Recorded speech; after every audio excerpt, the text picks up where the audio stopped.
আসসালামু আলাইকুম প্রিয় শিক্ষার্থীরা, আশা করি তোমরা সবাই ভালো আছো। আমরা আজকে 7 নম্বর ক্লাসটা রেকর্ড করব ইনশাল্লাহ, কারণ আমরা এখন থেকে বৃহস্পতিবারে ক্লাসটা সবসময় রেকর্ডে আপলোড হবে এবং রবি মঙ্গলের ক্লাসগুলো ইনশাল্লাহ তোমাদের লাইভে থাকবে। এরকম একটা প্ল্যানিং আমাদের করা হয়েছে।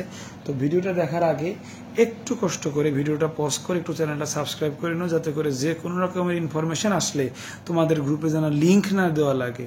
ঠিক আছে, তুমি যেন অটো একটা নোটিফিকেশন পেয়ে চলে আসতে পারো সরাসরি ইউটিউবের রেকর্ড ক্লাসে। কেমন? ঠিক আছে। তো তোমাদের ফ্রি কোর্সের 7 number class right form of verb চলে আসছে। দেখতে দেখতে 7টা ক্লাস হয়ে গেল। যারা কিনা 1 থেকে 6 পর্যন্ত ক্লাস তোমরা পাওনি, অবশ্যই এই ফ্রি কোর্সে ভর্তি হতে হবে। ফ্রি কোর্সে ভর্তি হইতে হইলে জাস্ট ক্লিক কমেন্টে জানাইতে হবে। আমরা অ্যাডমিনরা যারা আছে তারা অ্যাডমিন সাহেবরা নক দিয়ে তোমাকে ইনশাল্লাহ ভর্তি করে দিবে। সো আমরা কথা না বাড়িয়ে সরাসরি পরে এখন চলে যাচ্ছি। দেখো, রাইট ফর্ম অফ ভার্বসের এতদিন ধরে আমরা মডেলসের রুলস পড়ছি, দেয়ারের রুলস পড়ছি, কোটেশনের রুলস পড়ছি, আমরা এটা রুলস পড়ছি, অ্যান্ড বাটরের রুলস পড়ছি, খুব ইম্পর্টেন্ট ছিল এটা। অ্যাজ সুন এর রুলস এখনো পড়ি নাই, পরে পড়বো। এইটার রুলস পড়ছি, আইএনজি প্যাকেজের রুলস পড়ছি। সেন্টেন্সের শুরুতে হইলে আইএনজি, প্রিপোজিশনের পরে হইলে ভার্বের সাথে আইএনজি, হ্যাঁ, দুটো ভার্ব পাশাপাশি থাকলে পরে ভার্বের সাথে আইএনজি প্যাকেজ। আনকাউন্টেবল নাউন হলে সিঙ্গুলার হয়, যেমন ওয়াটারের পরে ইজ হয়, এগুলা পড়ছি। সাবজেক্ট যদি বড় থাকে, মানে এই যে এত বড় সাবজেক্ট, তাহলে ইজ লিখবো না আর লিখবো। যে কালার ধরবে সে তো ইজ লিখবে, যে আইজ ধরবে সে তো আর লিখবে, তাই না? সো অফের আগের অংশটা হচ্ছে সাবজেক্ট, মানে মূল শব্দ বা হেড ওয়ার্ড। এই জিনিসটা আমরা শিখেছি 12 নম্বরে, কিছু এক্সারসাইজ করেছি। ঠিক আছে। নেগেটিভ ইন্টারোগেটিভ আমরা শিখছি, লাস্টের দিকে রুলগুলো আছে। নন ফাইনাইট এখনো শেখা হয়নি।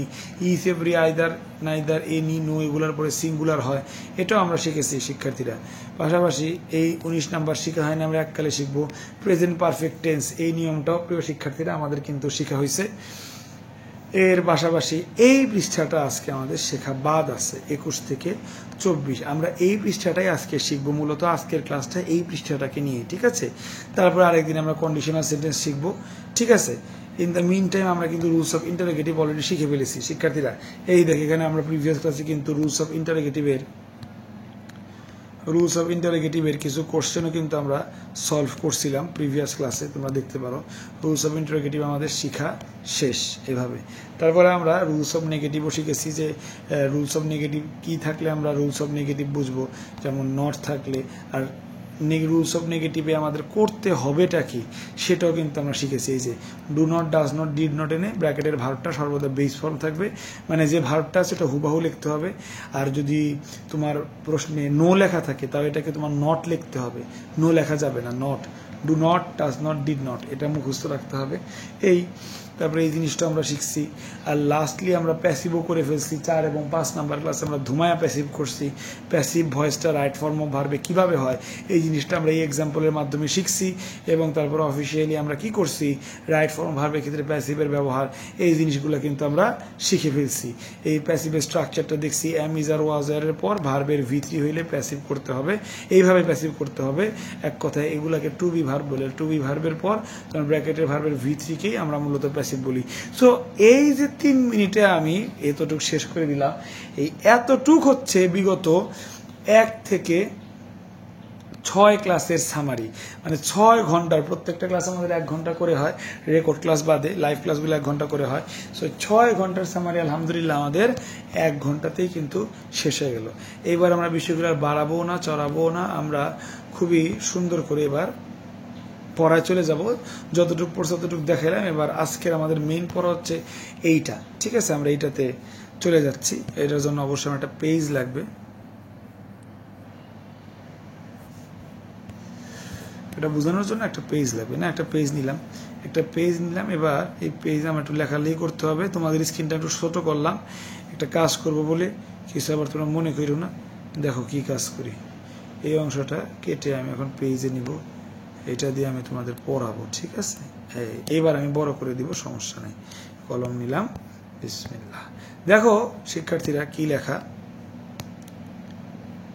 ওয়াইল এর পর সরাসরি ভার্ব বসলে সরাসরি ভার্বের সাথে আইএনজি হয়। একটু দেখো, 2টা সেন্টেন্স লিখবো।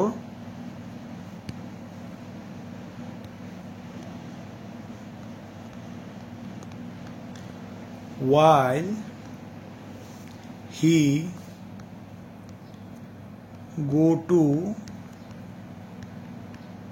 college, he saw something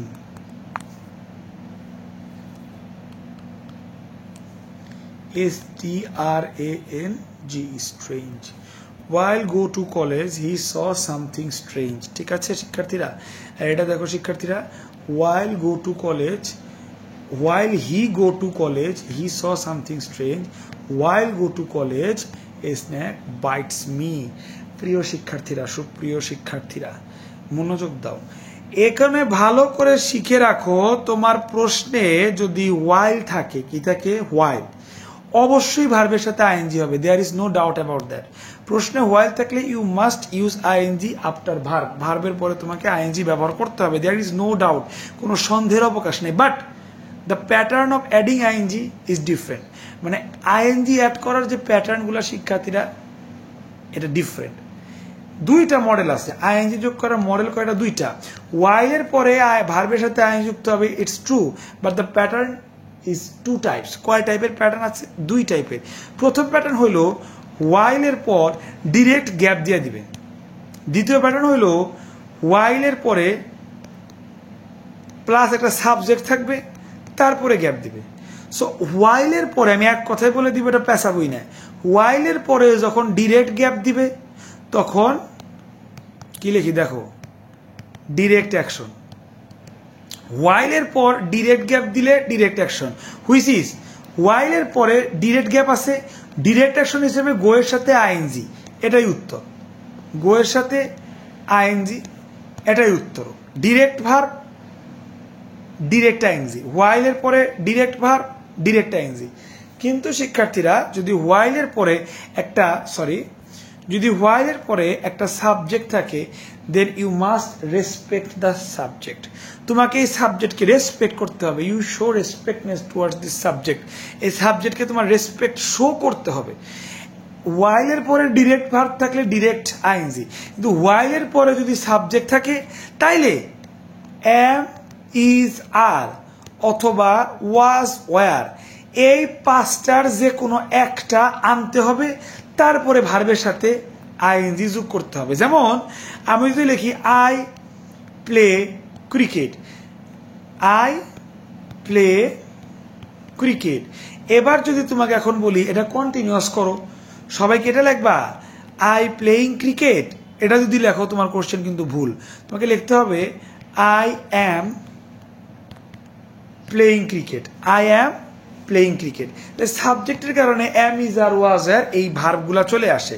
so while এর পরে যদি সাবজেক্ট থাকে তুমি ডিরেক্ট অ্যাকশনে যাইতে পারবা না, তোমাকে টেন্স অনুযায়ী, পার্সন অনুযায়ী তোমাকে অ্যাম, ইজ, আর, ওয়াজ, আর আনতে হবে। তো এখানে দেখতেছি স লেখা পাস্ট টেন্স, তাহলে হি এর পরে তো ওয়াজ হয়, ওয়াজ গোয়িং, এটা হচ্ছে উত্তর। এখানে স না লেখা থেকে যদি সি লেখা থাকতো তখন ওয়াজ গোয়িং লিখতাম না, তখন প্রেজেন্টে লিখতাম ইজ গোয়িং, এটাই নিয়ম। তারপর যদি কেউ না বুঝে থাকো দ্রুত কমেন্টে জানা, আমি সমাধান করে দেবো ইনশাল্লাহ। দ্রুত কমেন্ট লেখো, যদি কেউ না বুঝে থাকে এই নিয়মটা দ্রুত কমেন্টে লেখো, কেমন? আচ্ছা, while গেল, এটা বলার কিছুই নাই। It is time, it is high time, এটা অর্থ হচ্ছে এখনই। ইট ইজ টাইম এবং ইট ইজ হাই টাইম, এই দুইটা এক জিনিস। এর অর্থ হচ্ছে এখনই উপযুক্ত সময়, এখন উপযুক্ত সময়। সো ইট ইজ টাইম এবং ইট ইজ হাই টাইম হইলে ভার্বটি পাস্ট টেন্স হয়। কোন টেন্স হয় শিক্ষার্থীরা? পাস্ট টেন্স হয়। এটা আলাদা করে পড়ার কিছুই নাই। It is time, it is high time হইলে ভার্বটা কোন টেন্স হবে শিক্ষার্থীরা? পাস্ট টেন্স হবে, এটা মাথায় রাখতে হবে। আর এবার it is time, it is high time এক জিনিস, এবার আই উইশ আর এক জিনিস। দেখো শিক্ষার্থীরা, আই উইশ খেয়াল করো, আই উইশ মানে ইস, আই উইশের বাংলা কি বলতো? ইস। I wish I could go there, এর মানে কি? ধরো তোমার ফালা রেখা সবাই বেড়াতে যাইতেছে, তুমি বলতেছো ইস আমি যদি একবার সেখানে যেতে পারতাম। আই উইশের বাংলা কি বলতো শিক্ষার্থীরা? ইস। তো এই যে ইস আমি যদি একবার যাই, আমি যদি একবার যাই, এইভাবে লাইন বলো নাকি ইস আমি যদি একবার যেতে পারতাম, পারি না, পারতাম, পারতাম মানে এটা কিন্তু অতীত করে ফেলছো। কি করে ফেলছো? অতীত। তাই বলতেছি it is time, it is high time এবং আই উইশ, এই তিনটার পরে কোন টেন্স হয়? পাস্ট টেন্স হয়। কিন্তু it is time, it is high টাইমের অর্থ এক, এর অর্থ হচ্ছে এখন উপযুক্ত সময়, আর আই উইশের অর্থ হচ্ছে আরেক। আই উইশের অর্থ হচ্ছে ইস। ঠিক আছে, একটু সেন্টেন্স দেখি।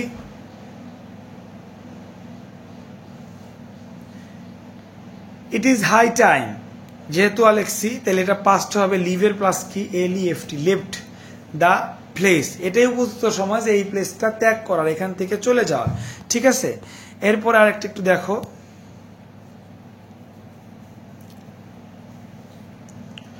আমরা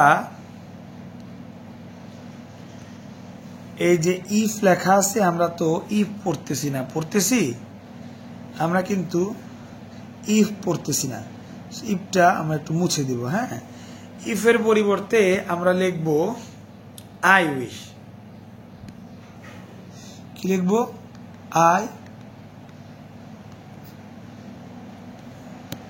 আই উইশ। যেহেতু আমরা ইফ পড়তেছি না, আমরা আই উইশ লিখব।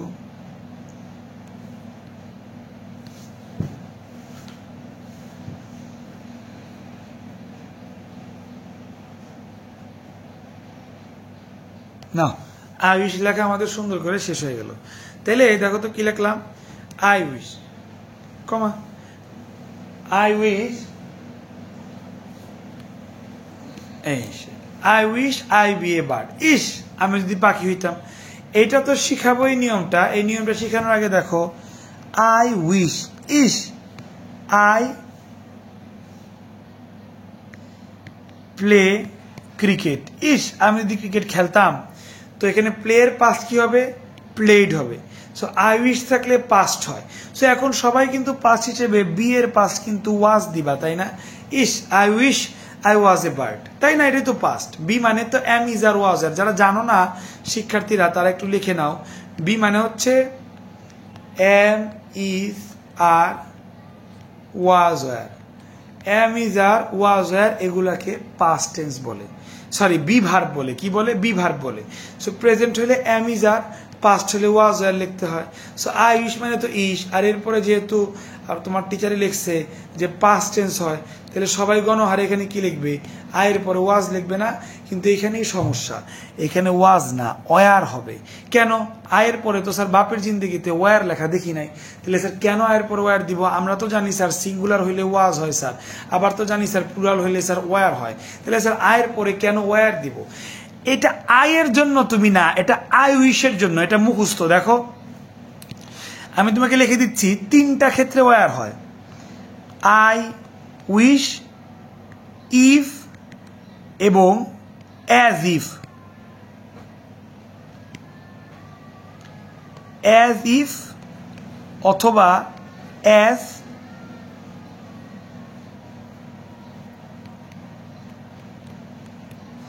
তাইলে কয়টা জিনিস পাইলা? I wish, if, as if, as though. চারটা। চারটা তো না, এই অ্যাজ ইফ এবং অ্যাজ দো দুইটা মিলে আসলে একটাই হয়। অ্যাজ ইফ অ্যাজ দো দুইটা মিলে আসলে একটা হয়। তাইলে পাইছো as if R as though এর বাংলা অর্থ হচ্ছে যেন। ইফ মানে যদি, আর আই উইশ মানে হচ্ছে ইস। তাইলে ইফ আই, আবার লিখতেছি, ওয়েট, দেখো, if I be a bird. ইস, যদি আমি পাখি হতাম। সবাই এখানে ওয়াজ লিখবে, কিন্তু তুমি জানো ইফের পর ওয়াজ হয় না, ওয়ার হয়। ইফের পর কি হয়? ওয়ার হয়। এই জিনিসটা মাথায় রাখতে হবে। তাহলে কয়টা জিনিস মাথায় রাখতে হবে? তিনটা। ইফ, আই উইশ এবং অ্যাজ ইফ অথবা অ্যাজ দো। এর মানে কি? যদি, এর মানে হচ্ছে যেন। ঠিক আছে, তিনটা জিনিস মুখস্থ করে এটা সামনে পাবা। কিন্তু এইটা এখন পাইছো। আই উইশ মানে কি বলতো? আই উইশ মানে হচ্ছে ইস। আই উইশ মানে কি? ইস। ইস, আমি যদি পাখি হতাম। তো I wish, if, as if,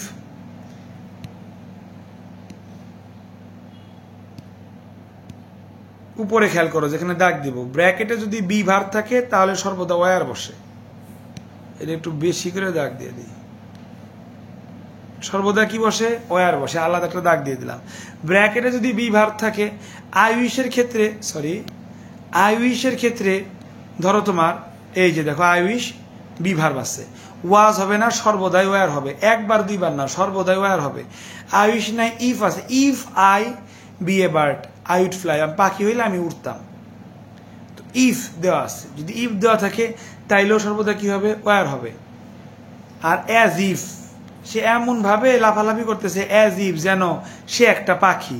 তো অ্যাজ ইফ বা অ্যাজ ইফ না হয়ে THOUGH দো, অ্যাজ ইফ অথবা অ্যাজ দো দুইটার যে কোনো একটা হতে পারে। অ্যাজ ইফ বা অ্যাজ দো হলে এর বাংলা জেনে কি বলছিলাম? যেন। যাক, বাংলা যাই বলি, বি ভার্ব থাকলে কি হয়? ওয়ার বসে। তো হুবাহু এখানে ওয়ার বসায় দিতে হবে। দেখছো রেকর্ড ক্লাসটা কত সিম্পলি এবং ডেলিগেটেড ওয়েতে আমরা পরিচালনা করতেছি, সুন্দর সাবলীলভাবে আমরা পরিচালনা করতেছি। তো it is time, it is high time, I wish, এই তিনটা থাকলে কোন টেন্স হবে শিক্ষার্থীরা? পাস্ট টেন্স হবে। তবে আই উইশের পর এবং ইফ এবং অ্যাজ ইফ অ্যাজ দো এগুলোর পরে সর্বদা ওয়ার হবে, ওয়াজ কখনো লেখা যাবে না। এই জিনিসটা এখানে লিখছি। তারপরে এটা হচ্ছে খুব ইম্পর্টেন্ট একটা বিষয়, হ্যাড বেটার। খেয়াল করো হ্যাড বেটারের বিষয়টা, সবাই খেয়াল করো। হ্যাড বেটার কি অর্থে ব্যবহৃত হয়? দেখো লেখা আছে হ্যাড বেটার উচিত অর্থে ব্যবহৃত হয়। উচিত, you had better go home, তোমার এখন উচিত বাড়ি যাওয়া। You had better change your cloth, তোমার বৃষ্টিতে ভিজে গেছো, তো তোমার এখন উচিত তোমার কাপড়গুলো কি করা? চেঞ্জ করা। সো উচিত বুঝাইতে হ্যাড বেটার হয়। আর আমরা জানি শুড বুঝাইতেও হ্যাড বেটার হয়। শুডও একটা মডাল ভার্ব, আর হ্যাড বেটারও কি শিক্ষার্থীরা? এটাও কিন্তু একটা মডাল অক্সিলারি ভার্ব। হ্যাড বেটারও একটা মডাল অক্সিলারি ভার্ব। তো শুডের পর, যেহেতু আমরা 1 নাম্বার ক্লাসে এটা পড়ছি যে মডালের পরে ভার্বের কোন ফর্ম হয়, ব্র্যাকেটে যে ভার্ব থাকে সেই ভার্বটাই কিন্তু হয়। সো হ্যাড বেটারও যেহেতু একটা মডাল অক্সিলারি ভার্ব, সো এইটা যদি একবার প্রশ্নে তোমরা দেখো, ব্র্যাকেটের ভার্বটা কোনো চেঞ্জ করা যাবে না, হুবাহু বসাই দিতে হবে। যেমন এই যে প্রিন্সিপাল ভার্ব, মানে ব্র্যাকেটের ভার্বটা বেস ফর্ম মানে নো চেঞ্জ হবে, ব্র্যাকেটের ভার্বটা নো চেঞ্জ হবে। যেমন শি হ্যাড বেটার, এখানে অনেক পুদ্দার পুলাপান আছে, পুদ্দারি করে যারা। হ্যাড পাস্টে দেখে ধরো LEAV লিভ ব্র্যাকেটে দেওয়া আছে, পুলাপানে লেফট লেখে, কিন্তু এটা বোকারা জানে না যে হ্যাড বেটার দুইটা মিলে একটা, এবং এইটা হচ্ছে একটা মডাল ভার্ব। কি ভার্ব? মডাল।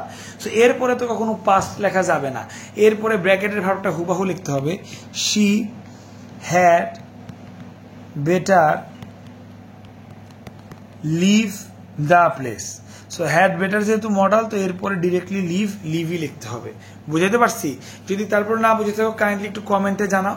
আর তোমরা চাইলে তোমাদের ফ্রেন্ডসদেরকে এখানে ইনভাইট করতে পারো ফ্রি কোর্সে ইনশাল্লাহ। সো এখন আমরা 24 নাম্বারটা দেখব। তো শিক্ষার্থীরা, তোমাদের খালি পেজে নিয়ে আসলাম কিছু শেখাবো বলে। যে টপিকটা শেখাবো সেটার নাম হচ্ছে টাইম ফ্রেম। দেখো কি নিয়ে আসলাম আমি, ম্যাজিক করে টাইম ফ্রেম নিয়ে আসলাম। আচ্ছা শিক্ষার্থীরা, এই টাইম ফ্রেম জিনিসটা কি? টাইমের সাথে সম্পৃক্ত টেন্স, তার মানে টাইম ফ্রেম হচ্ছে টেন্সের সাথে সম্পৃক্ত। টেন্স কি কি আছে? আচ্ছা,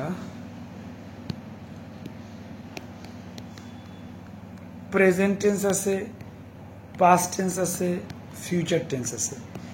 এই যে টেন্স আছে, হ্যাঁ, তো এখন যদি আমি তোমাকে বলি এই টেন্সগুলোর সিরিয়াল করো তো, মানে কোন টেন্সটা আগে কোন টেন্সটা পরে। টেন্স মানে তো সময়, ভবিষ্যৎটা বর্তমানের আগে না পরে, অতীতটা বর্তমানের পরে না বর্তমানের আগে, বর্তমানকে অতীতের পরে না ভবিষ্যতের আগে। এইভাবে যদি তোমাকে বলি, এত পেজিগুজি না করে প্রেজেন্ট পাস্ট ফিউচার তিনটা টেন্সকে সময়ের আগে পরে হিসাব করে সাজায় লেখো তো, এটা যদি বলি তুমি কি লিখতে পারবা? আসলে আমি তোমাকে হেল্প করি। প্রিয় শিক্ষার্থীরা, আমরা যে এখন ক্লাস করতেছি এটা কোন সময়? এটা বর্তমান। প্রিয় শিক্ষার্থীরা, আমি যদি তোমাকে বলি তুমি বর্তমানের একটু সামনে যাও, অনেকে কিন্তু একটা কথা বলে, আরে দোস্ত তুই তো অনেক ভালো লেখাপড়া করতেছিস, তোর সামনে তো উজ্জ্বল ভবিষ্যৎ। সরি,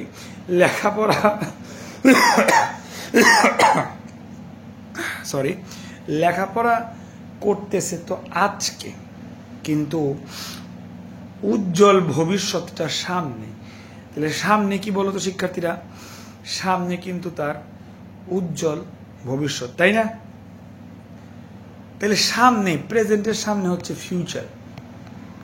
চিন্তা করো, এটা 2024 সাল, 2024 সালের সামনে অপেক্ষা করতেছে কত? 2025 সাল। 2025 কি 2024-এর সামনে না 2024-এর পেছনে বলো তো? সবাই বলতে পারবা 2024-এর সামনে 2025। আচ্ছা, তুমি 2024-এর পেছনে কোন কোন সাল ফেলে রাখছো? 2023 ফেলে রেখে আসছো। যারা ইন্টারে পড়তেছো, তোমাদের পিছনে কিন্তু এসএসসি ব্যাকগ্রাউন্ড ছিল, তোমাদের পেছনে কিন্তু এসএসসি ব্যাকগ্রাউন্ড, এটা তোমরা ফেলে আসছো। তাহলে তোমাদের পিছনে কি ছিল? পাস্ট। এই জিনিসটা যদি এখন আমি সুন্দর করে লিখি, আমরা বর্তমানে যে টেন্সে আছি এটা প্রেজেন্ট, ওই টেন্সটা হচ্ছে মাঝখানে, PRESENT, প্রেজেন্ট টেন্স। তবে প্রিয় শিক্ষার্থীরা, প্রেজেন্টের সামনে কোন টেন্স? মানে উপরে ফিউচার। তাইলে সিরিয়াল 1 হচ্ছে ফিউচারে, সিরিয়াল 2 কার? শিক্ষার্থীরা, সিরিয়াল 2 হচ্ছে প্রেজেন্টের, প্রেজেন্ট মাঝখানে। প্রেজেন্টের নিচে কি শিক্ষার্থীরা? প্রেজেন্টের নিচে পাস্ট। এইবার যদি আমি তোমাকে বলি শিক্ষার্থীরা, সিরিয়ালি উপর থেকে নিচে বলো তো, উপর থেকে নিচে, তাহলে ফিউচার, ফিউচারের নিচে প্রেজেন্ট, প্রেজেন্টের নিচে পাস্ট। এবার জেনে তুমি আশ্চর্য হবা, প্রেজেন্টের নিচে আরেকটা টেন্স আছে যেটাকে বলা হচ্ছে পাস্ট পারফেক্ট। এটাকে পাস্ট পারফেক্ট বলা হচ্ছে, যেটা পাস্টের নিচে। আচ্ছা শিক্ষার্থীরা, তোমাকে বলি প্রেজেন্ট 2024, প্রেজেন্টের সামনে মানে প্রেজেন্টের উপরে আছে 2025, প্রেজেন্টের নিচে আছে 2023, অতীত, তাই না? এখন যদি 2023 না লিখে আমি যদি 2020 লিখি, তাইলে এই দুইটা অতীত, একটা বর্তমানের ব, একটা ভবিষ্যতের ভ। ভবিষ্যতে একটা 25, বর্তমান 24। বর্তমানের নিচে যে অতীত আছে শিক্ষার্থীরা, এই অতীত কয়টা আছে শিক্ষার্থীরা? 2টা, প্রেজেন্ট এই 23 সাল আর পাস্ট 23 সাল, আর পাস্ট পারফেক্ট 2020 সাল। আমার কথাটা কি তোমরা বুঝতেছো? দেখো, বর্তমানের নিচে যদি আমি বলি 2টা অতীত আছে, কয়টা? 2টা, একটা 23, একটা 20। এই 2টা অতীতের মধ্যে কোনটা বেশি অতীত? অবশ্যই যেটা 2020, এটা বেশি অতীত। আর রিসেন্ট সাল কোনটা তুমি ক্রস করছো? রিসেন্টলি কোন সালটা তুমি পাস করে আসছো? 23 না? তাহলে 2টা অতীতের মধ্যে এইটা রিসেন্ট, 23টা হচ্ছে রিসেন্ট, আর এটা হচ্ছে একটু পুরাতন। এই পুরাতনটাকে পাস্ট পারফেক্ট বলে, আর রিসেন্টটাকে বলে সিম্পল পাস্ট। সিম্পল পাস্ট বা পাস্ট। তো সিম্পল পাস্ট বা পাস্ট ইনডিফিনিট এগুলো আসলে আলাদা করে বলা লাগে না, পাস্ট বললেই মানুষ বুঝে যে এটা সিম্পল পাস্ট।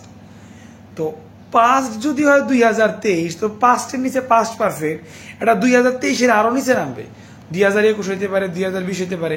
তাহলে এখান থেকে শিখো, অতীতে যদি 2টা কাজ থাকে, কয়টা? 2টা। একটা হবে রিসেন্ট অতীত, যেটাকে বলে পাস্ট ইনডিফিনিট, আর একটা হবে আরো বেশি অতীত, যেটাকে বলা হয় পাস্ট পারফেক্ট। বুঝাইতে পারছি? এই হচ্ছে তোমার টাইম ফ্রেম। টেন্স 3 প্রকার, ঠিক আছে, কিন্তু গ্রামার শেখার সুবিধার্থে আমাদেরকে একটা বাড়ায় লিখতে হইল। আমরা শিক্ষার্থীরা কোনটা বাড়াইলাম বলো তো দেখি? Past perfect. সিরিয়ালটা কি? তাহলে বলতে হবে স্যার, সিরিয়ালে মাঝখানে থাকে স্যার প্রেজেন্ট, প্রেজেন্টের উপরে মাঝখানে থাকে প্রেজেন্ট, প্রেজেন্টের উপরে স্যার থাকে ফিউচার, প্রেজেন্টের নিচে থাকে পাস্ট, স্যার পাস্টের নিচে থাকে স্যার পাস্ট পারফেক্ট। বুঝাইতে পারছি? তাহলে আমি যদি তোমাদের বলি শিক্ষার্থীরা, টাইম ফ্রেমের টেন্সগুলো উপর থেকে নিচে বলো। 1 নাম্বার বলবা ফিউচার, 2 নাম্বারে বলবা ফিউচারের নিচে প্রেজেন্ট, 3 নাম্বারে বলবা প্রেজেন্টের নিচে পাস্ট, 4 নাম্বারে বলবা পাস্টের নিচে কি শিক্ষার্থীরা? পাস্টের নিচে হচ্ছে পাস্ট পারফেক্ট টেন্স। এইটা বলতে হবে, এটাই টাইম ফ্রেম। টাইম ফ্রেম, ঠিক আছে। এখন টাইম ফ্রেম একটা ম্যাজিক দেখাবো। ম্যাজিক হচ্ছে টাইম ফ্রেমের ফিউচার টেন্সটা আমি মুছে দিব। তোমাদের ইন্টারের গ্রামার অনুযায়ী ফিউচার টেন্সটা লাগে না, অ্যাডমিশনের ক্ষেত্রে লাগে। অ্যাডমিশনে ফিউচার থেকে শুরু করে, পরীক্ষায় প্রশ্নটা ফিউচার থেকেই শুরু হয়, কিন্তু তোমাদের ইন্টারে এতটুকু শুরু হবে। শিক্ষার্থীরা বলবো তাহলে টাইম ফ্রেমে যেহেতু ফিউচার মুছে দিচ্ছি, ফিউচার যেহেতু নাই মুছে দিচ্ছি, তাহলে টাইম ফ্রেমের উপাদান কয়টা শিক্ষার্থীরা? উপাদান হচ্ছে 3টা। কি কি? উপাদান তিনটার মধ্যে একটা হচ্ছে প্রেজেন্ট, প্রেজেন্টের নিচে পাস্ট, আর একটা হচ্ছে পাস্টের নিচে পাস্ট পারফেক্ট। তো প্রেজেন্টের নিচে পাস্ট, পাস্টের নিচে পাস্ট পারফেক্ট। এই জিনিসটা তোমাকে মনে রাখতে হবে। এটা কখনো উপরে পড়বা না, পাস্ট পারফেক্ট তার উপরে পাস্ট তার উপরে প্রেজেন্ট, এইভাবে পড়বা না। আমি আবার বলতেছি প্রিয় শিক্ষার্থীরা, তোমাদের পরীক্ষায় টাইম ফ্রেমটা যেভাবে আসবে সেটা হচ্ছে প্রেজেন্ট টেন্সটা মাথায় রাখতে হবে, এরপর তুমি নিচের দিকে নামবা। যেভাবে আসবে সেটা হচ্ছে তুমি নিচের দিকে নামবা। কই নামবা শিক্ষার্থীরা? নিচের দিকে। প্রেজেন্টের নিচে পাস্ট, আর পাস্টের নিচে কি শিক্ষার্থীরা? Past perfect. এই কনসেপ্টটা তুমি যদি মনে রাখতে পারো, তারপর আমি যদি তোমাকে বলি, ধরো একটা কানেক্টর দিলাম আফটার, কি লিখলাম? এই আফটারের আগে একটা, আফটারের পর একটা। তো আফটারের আগে যে সেন্টেন্সটা আছে এটা যদি প্রেজেন্ট টেন্স হয়, প্রেজেন্টের নিচে কি বলতো? পাস্ট, তাহলে আফটারের পরে এটা হবে পাস্ট। বুঝতে পারছি? এখন আফটারের আগেরটা যদি হয় পাস্ট টেন্স, তাহলে আফটারের পরেরটা হবে পাস্ট পারফেক্ট টেন্স। এটাই টাইম ফ্রেম। টাইম ফ্রেম সবসময় নিচে নামে, নিচে নামলো একবার, উপরে নামলো একবার, প্রেজেন্ট হলে পাস্ট, পাস্ট হলে প্রেজেন্ট। এইটা টাইম ফ্রেম না, এর জন্য আলাদা করে শিখাইলাম। টাইম ফ্রেম মানে সর্বদা কই নামবে শিক্ষার্থীরা? টাইম ফ্রেম মানে সর্বদা নিচে নামবে। প্রেজেন্টের নিচে শিক্ষার্থীরা কি? পাস্ট, পাস্টের নিচে শিক্ষার্থীরা কি? Past perfect. এটা কি আমরা বলতেছি শিক্ষার্থীরা? Time frame. বুঝতে পারতেছি? তাইলে একটা অংশ যদি প্রেজেন্ট হয়, প্রেজেন্টের নিচে পরের অংশটা পাস্ট। তো একটা অংশ পাস্ট হলে শিক্ষার্থীরা পাস্টের নিচে পরেরটা হচ্ছে পাস্ট পারফেক্ট। বুঝতে পারছি? ঠিক একইভাবে শিক্ষার্থীরা আমরা অ্যাজ ইফ অ্যাজ দো পড়বো। টাইম ফ্রেমে অনেকগুলা টপিক টাইম ফ্রেমে পড়ছে, এবং তার মধ্যে অ্যাজ ইফ অ্যাজ দো এটা যেমন বিশেষভাবে টাইম ফ্রেমে পড়ছে। ঠিক আছে? তো অ্যাজ ইফ অ্যাজ দো একই অর্থ।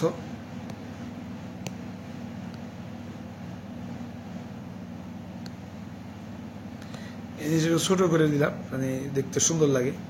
ঠিক আছে, তো এইগুলা কিসের মধ্যে পড়ছে? আমি পাশ দিয়ে লিখে দিচ্ছি তোমাদের, টাইম ফ্রেম।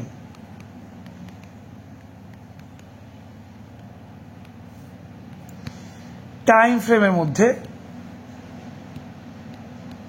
পড়ছে। হ্যাঁ,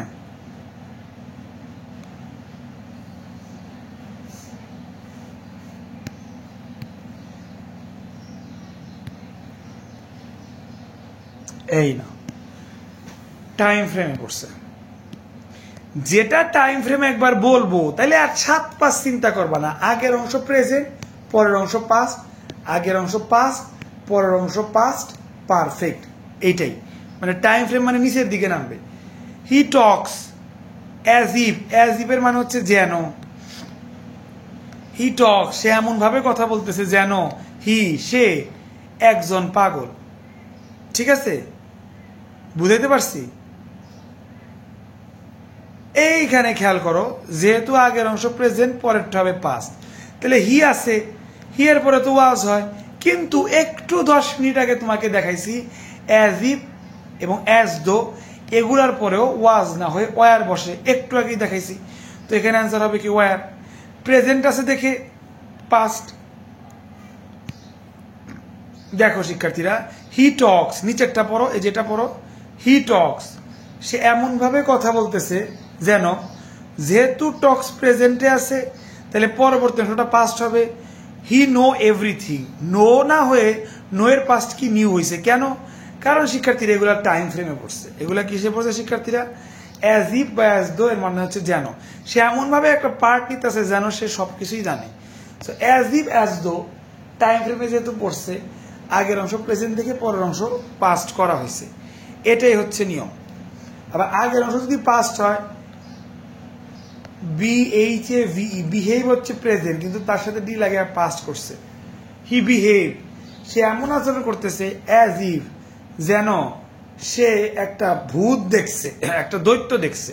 তো যেহেতু আগেরটা পাস্ট, তাহলে পরেরটা পাস্ট পারফেক্ট।